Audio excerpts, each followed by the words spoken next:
அன்பு தோழர்களே, இந்த உரையை நைனேஸ்வரி காட்கே என்பவருக்கு நான் சமர்ப்பித்தேன். அவுரங்காபாத்தில் இருக்கிற ஒரு ஆஸ்பத்திரியில அந்த அம்மா ஒரு நர்ஸுக்கு போய் என் ஸ்பீச் எதுக்கு சமர்ப்பிக்கணும்? அவங்கள விட பெரிய சயின்டிஸ்ட் யாரும் கிடையாது. அந்த ஆஸ்பத்திரியில 2020 நம்ம எல்லாமே அந்த பேண்டமிக் போது அறைக்குள் அடைந்திருந்த காலத்தில், எல்லாரும் வாயில முகமுடி போட்டிருந்த காலத்தில், அங்க அந்த ஹாஸ்பிட்டல்ல ஒரு பிரசவம் நடக்குது. ரொம்ப கொடூரமான பிரசவத்தில் அந்த டாக்டர்ஸ் என்ன பண்றாங்க, 7 எக்ஸ்பர்ட்ஸ் சேர்ந்து சிசேரியன்ல குழந்தையை வெளியெடுத்துட்டாங்க.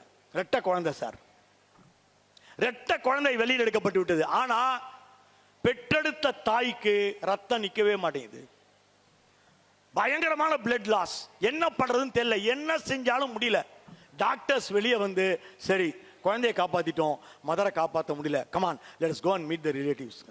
அப்போ சார் சார் சார் ப்ளீஸ் என்று ஒரு குரல் கேட்கிறது. திரும்பி பார்க்குறாங்க, இந்த அம்மா நிற்கிறாங்க. இருக்கிறதுலே வயசான நர்ஸ், 59 வயசா அந்த அம்மாவுக்கு. 2020 சார் நான் ஒரு ட்ரை பண்ணுவா சார். டாக்டர்களுக்கு ரொம்ப கோவம் வந்துருச்சு. நம்மளாம் இவ்வளோ படிச்சிருக்கோம். இவர் ஜெர்மனி போய் படிச்சவர் தெரியுமா உனக்கு? இவர் யார் தெரியுமா? யூஎஸ்ல பட்டம் வாங்கினவர். சார் ஒரு வாய்ப்பு கொடுங்க சார். உடனே பகல்ல இருந்த ஒரு டாக்டர் அம்மா, சார் ஒரு சான்ஸ் கொடுத்து பார்ப்போம் சார். என்னமா செய்ய போற? செய்.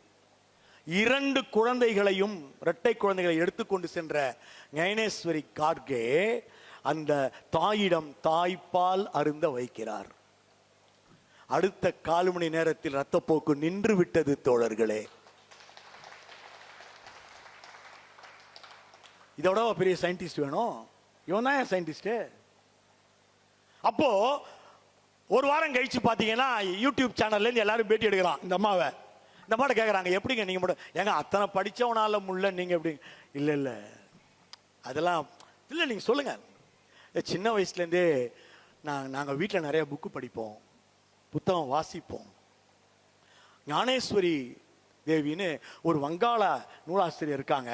அவங்களுடைய ஆரண்ய அதிகாரம்னு ஒரு நாவல் இருக்கு.